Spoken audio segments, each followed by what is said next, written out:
അസ്സാം വലൈക്കും dear friends. ഇന്നത്തെ നമ്മുടെ സ്പെഷ്യൽ നിങ്ങൾ ആരും ഇതുവരെയും ട്രൈ ചെയ്ത് നോക്കിയിട്ടില്ലാത്ത ഒരു അടിപൊളി വെറൈറ്റി റെസിപ്പിയാണ്. നമ്മുടെ ഈ വീഡിയോ കണ്ടുകൊണ്ടിരിക്കുന്ന സമയത്ത് നിങ്ങൾക്ക് ഇഷ്ടപ്പെടുകയാണെങ്കിൽ ഒന്ന് ലൈക്ക് ചെയ്തേക്കണേ. അതുപോലെ തന്നെ നമ്മുടെ ഈ ചാനൽ ആദ്യമായിട്ട് കാണുന്നവരും ഇതുവരെയും സബ്സ്ക്രൈബ് ചെയ്യാത്തവരും പ്ലീസ് ഒന്ന് സബ്സ്ക്രൈബ് ചെയ്തേക്കണേ. ഞാനിടുന്ന വീഡിയോസ് ഉടനടി കിട്ടുന്നതിനായി സബ്സ്ക്രൈബ് ബട്ടന്റെ തൊട്ടടുത്ത് കാണുന്ന ബെല്ലൈക്കൺ കൂടി ക്ലിക്ക് ചെയ്തിട്ട് ഓൾ എന്ന ഓപ്ഷൻ എനേബിൾ ചെയ്യാനും മറക്കല്ലേ. ആദ്യം തന്നെ ഇതിനായിട്ട് ഞാനിവിടെ നേന്ത്രപ്പഴമാണ് എടുത്തിട്ടുള്ളത്. നേന്ത്രപ്പഴം എടുക്കുമ്പോൾ നല്ല പഴുത്തിട്ടുള്ള നേന്ത്രപ്പഴം വേണം എടുക്കാനായിട്ട്. ഞാനിപ്പോൾ 2 നേന്ത്രപ്പഴമാണ് എടുത്തിട്ടുള്ളത്. ഇവയെല്ലാം മാറ്റിയതിന് ശേഷം ഈ നേന്ത്രപ്പഴം രണ്ടായിട്ടൊന്ന് കട്ട് ചെയ്യുക. ഈ രണ്ടായിട്ട് കട്ട് ചെയ്തത് വീണ്ടും ഒന്നുകൂടി ഒന്ന് കട്ട് ചെയ്തതിന് ശേഷം ചെറിയ കഷ്ണങ്ങളായിട്ട് കട്ട് ചെയ്തെടുക്കാം. ഇപ്പോൾ ആ പഴമെല്ലാം ചെറിയ കഷ്ണങ്ങളായിട്ട് കട്ട് ചെയ്തെടുത്തിട്ടുണ്ട്. ഈ ഒരു കനത്തിൽ വേണം കട്ട് ചെയ്തെടുക്കാനായിട്ട്. നമ്മൾ കട്ട് ചെയ്തെടുത്ത പഴം ഒരു പാത്രത്തിലേക്ക് ഇട്ട് കൊടുക്കാം.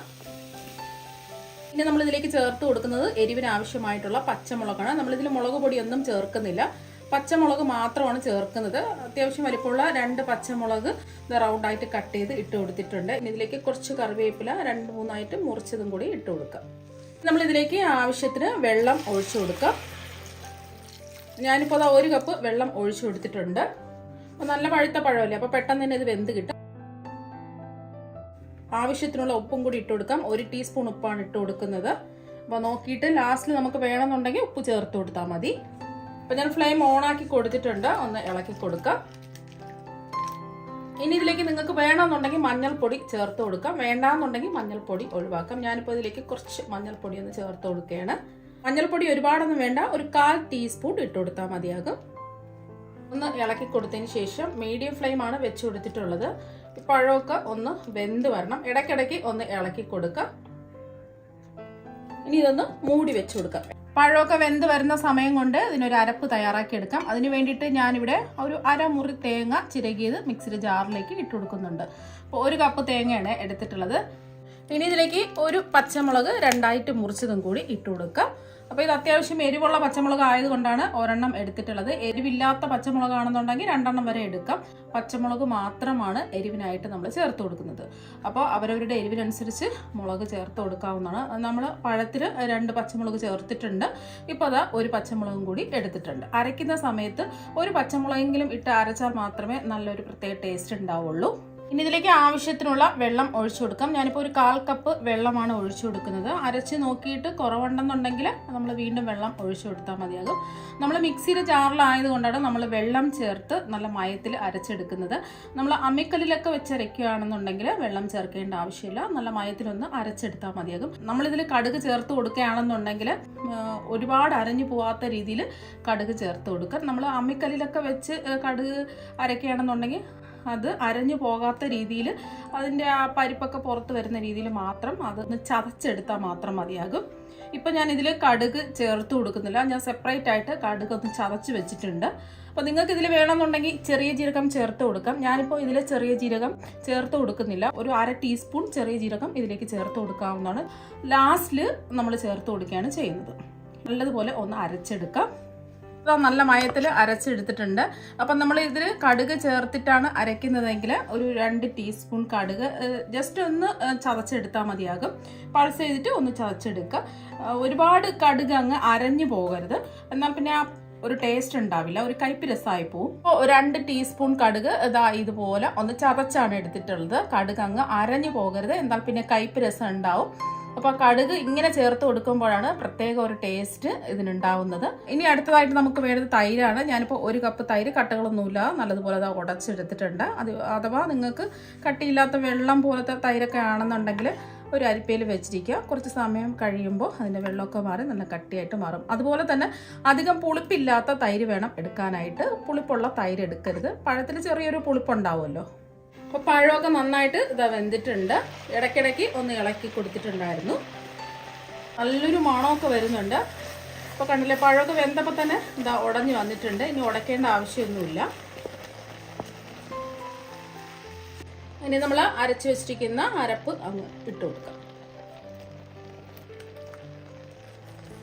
അതുപോലെ തന്നെ നമ്മൾ ചതച്ചെടുത്ത കടുകും കൂടി ഇട്ട് കൊടുക്കാം. ഈ കടുകാണ് ഇതിന് നല്ലൊരു ടേസ്റ്റ് എടുക്കുന്നത്. ആ മഞ്ഞ കളറുള്ള പരിപ്പൊന്നും അരഞ്ഞു പോകരുത്, എന്നാൽ പിന്നെ കയ്പ്പ് രസമാവും. ഞാൻ വീണ്ടും വീണ്ടും പറയാണ്, പിന്നെ ഒട്ടും തന്നെ ടേസ്റ്റ് ഉണ്ടാവില്ല. ജസ്റ്റ് ഒന്ന് ചവച്ചെടുത്താൽ മതിയാകും. ഇടുകലിൽ വെച്ചിട്ട് ജസ്റ്റ് ഒന്ന് ചവച്ചെടുത്താലും മതി, അല്ലെങ്കിൽ അമ്മിക്കല്ലിൽ വെച്ചിട്ട് ഒന്ന് ചവച്ചെടുത്താലും മതി. ഒന്ന് ഇളക്കി കൊടുക്കാം. നല്ലതുപോലെ ഒന്ന് ചൂടാവട്ടെ. അപ്പൊ കടുക് എടുക്കുമ്പോൾ പ്രത്യേകം ശ്രദ്ധിക്കുക, കൂടി പോരുത്. 2 ചെറിയ സ്പൂണിനാണ് 2 ടീസ്പൂൺ കടുക് എടുത്തിട്ടുള്ളത്. അപ്പം നല്ലതുപോലെ ഒന്ന് ചൂടായി വന്നിട്ടുണ്ട്. ഇതിലേക്ക് നമ്മൾ മധുരത്തിന് വേണ്ടിയിട്ട് 1 ടേബിൾ സ്പൂൺ പൊടിച്ച ശർക്കരയും കൂടി ഇട്ട് കൊടുക്കാം. അപ്പോൾ അഥവാ നിങ്ങൾ ശർക്കര പാനിയാണ് എടുക്കുന്നതെങ്കിൽ 2 ടേബിൾ സ്പൂൺ വരെ ചേർത്ത് കൊടുക്കാം. നമ്മൾ എടുക്കുന്ന പഴത്തിന്റെ മധുരത്തിനനുസരിച്ച് വേണം ശർക്കര പാനിയോ അല്ലെങ്കിൽ ശർക്കരയോ ചേർത്ത് കൊടുക്കാനായിട്ട്. നല്ല മധുരമുള്ള പഴമൊക്കെ ആണെന്നുണ്ടെങ്കിൽ കുറച്ച് ശർക്കര പാനിയോ ശർക്കരയോ ചേർത്താൽ മതിയാകും. രുചിച്ച് നോക്കിയിട്ട് വേണമെന്നുണ്ടെങ്കിൽ ചേർത്ത് കൊടുക്കാം. മധുരവും കുറച്ച് എരിവും കുറച്ച് പുളിയും മുന്നിട്ട് നിൽക്കുന്നതാണിത്. അപ്പോൾ അതൊന്ന് മിക്സ് ചെയ്തെടുത്തിട്ടുണ്ട്. ഇനി ഇതിൽ വെള്ളമൊന്നും ഒഴിക്കേണ്ട ആവശ്യമില്ല. ഇപ്പം നന്നായിട്ട് ഇതൊന്ന് ചൂടായി. തേങ്ങ അരപ്പിട്ടതിന് ശേഷം നല്ലതുപോലെ ഒന്ന് ചൂടാക്കി എടുക്കുക. അപ്പോൾ അതൊന്ന് ചൂടായിട്ടുണ്ട്. ഇനി നമുക്ക് ഫ്ലെയിം ഓഫ് ആക്കാം.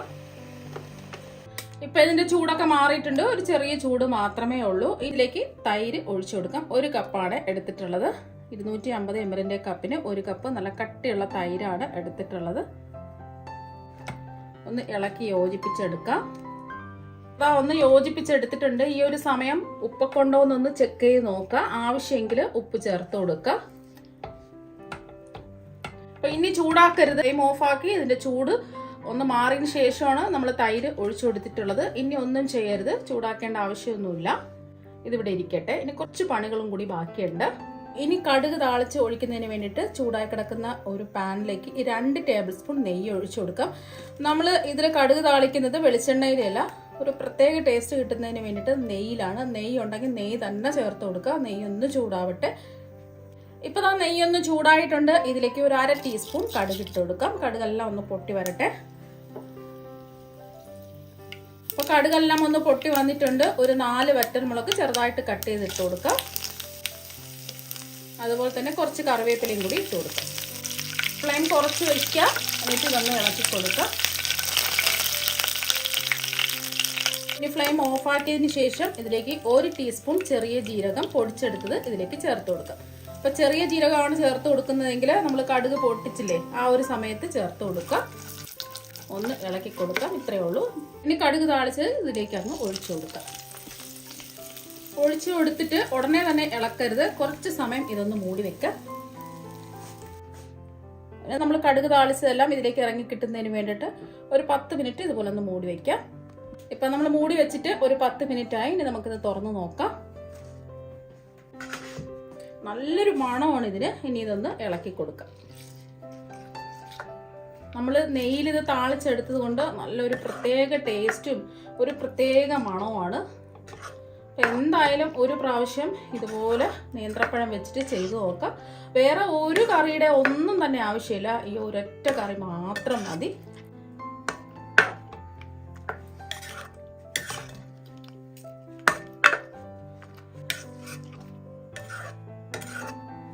നേന്ത്രപ്പഴം വെച്ചിട്ട് വളരെ എളുപ്പത്തിലും രുചികരമായിട്ട് ചെയ്തെടുക്കാൻ പറ്റിയ പച്ചടി ഇതാ ഇവിടെ റെഡി ആയിട്ടുണ്ട്. അപ്പോൾ നിങ്ങൾ എന്തായാലും ഒരു പ്രാവശ്യം ഒന്ന് ട്രൈ ചെയ്ത് നോക്കുക. അപ്പോൾ നേന്ത്രപ്പഴം വെച്ചിട്ടുള്ള ഈ പച്ചടി ഒരു പ്രാവശ്യം ഒന്ന് ട്രൈ ചെയ്ത് നോക്കുക. തീർച്ചയായും നിങ്ങൾക്ക് എല്ലാവർക്കും ഒരുപാട് ഇഷ്ടമാകും. അപ്പോൾ നമുക്ക് മറ്റൊരു വെറൈറ്റി വീഡിയോ ആയിട്ട് വീണ്ടും കാണാം. താങ്ക്